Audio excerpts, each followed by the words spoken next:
20 anos, sou mulher negra, atriz, modelo fotográfica, capoeirista e autônoma.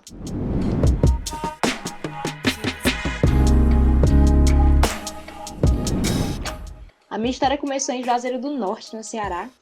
Eu nasci em 1999, sou a terceira de 5 filhos. Eu passei pouco tempo da minha vida em Juazeiro, só a minha infância. Eu sempre mudei bastante, então acabei passando boa parte em Salvador, na Bahia. Eu me lembro que eu tinha muita dificuldade, na verdade dificuldade enorme de socializar com as pessoas. Eu sempre fui meio quieta, então foi aí que eu encontrei na arte uma forma de expressar. Eu fazia desenhos, quadros, artesanatos no geral. Eu entrei na capoeira também. Eu gostava bastante das aulas, mas aí como tive que mudar de bairro, eu acabei saindo da capoeira. Foi em Salvador também, em 2013, que minha irmã mais nova nasceu. Então estava indo tudo bem, mas aí em 2015 a gente teve que mudar. Dessa vez para Petrolina. E aí, cidade nova, casa nova. Parecia que a vida estava começando tudo de novo. Com um ano aqui em Petrolina, eu já tinha feito basquete, coloquei em prática os desenhos que eu tinha parado, entrei na capoeira novamente, como foi uma coisa que eu sempre gostei.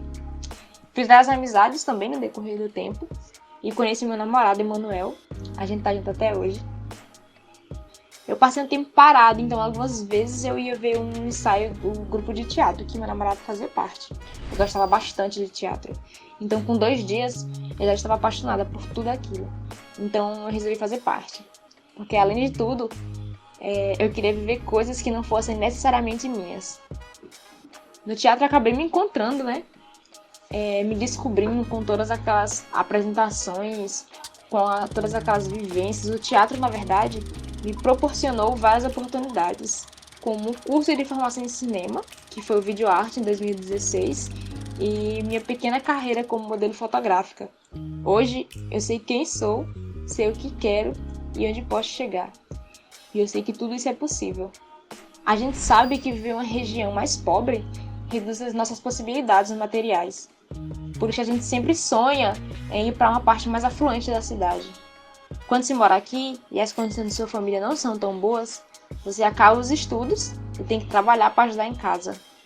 E essa não é só a minha realidade. Sempre pensei em fazer faculdade, mas por essas questões acabei deixando de lado por um tempo. Comecei a vender cocada e outras coisas na rua para ajudar em casa. Antes aqui no bairro a gente sempre se deparava com a falta de espaços culturais, espaços que proporcionassem a convivência da juventude, especialmente a juventude de periferia, lazer, cultura e esporte.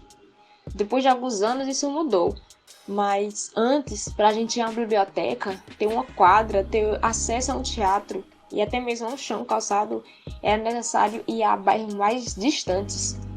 Aqui a gente arrisca até a nossa saúde com a quantidade de esgotos a céu aberto que a gente encontra pelo caminho. Hoje eu vejo um bairro que é asfaltado. Quando quero ir a uma praça, a um teatro e até mesmo a uma biblioteca, eu tenho dentro da minha própria comunidade. Eu sei que isso é um privilégio do meu bairro, mas pelo fato de estar dentro de um bairro periférico, isso já é uma conquista enorme para a comunidade do Rio Corrente e para as comunidades circunvizinhas também. Meu sonho é fazer faculdade de História. Eu sempre gostei muito de História, era a minha disciplina preferida no colégio e a que eu mais me identificava. Querer estar sempre descobrindo coisas novas e estudando as antigas. Eu sempre gostei muito dessa ideia de contar a história, porque sem história a gente não tem passado, né? Pelo menos não que a gente possa contar. Na verdade, estava tudo planejado para esse ano, mas com toda essa situação de coronavírus, isolamento social que a gente se encontra, não foi possível começar. Mas eu acho que nunca é tarde para a gente sonhar. Eu sempre penso no futuro. E por mais que seja difícil de imaginar, eu espero que esse seja um futuro promissor. Não só para mim, mas para todos ao meu redor. Eu espero ver mais oportunidade para jovens de periferia. Espero mais visibilidade da carência das comunidades dos bairros mais pobres. E espero que essas pessoas que vivem neles possam ter uma melhor qualidade de vida. Então eu espero estar em um lugar onde eu veja esperança, onde eu veja cultura, trabalho e, acima de tudo, educação. Porque nós também precisamos disso. Isso é o básico. E por muitas vezes nos falta. Então eu vejo e o que eu quero para o futuro não é nada demais. É apenas qualidade de vida.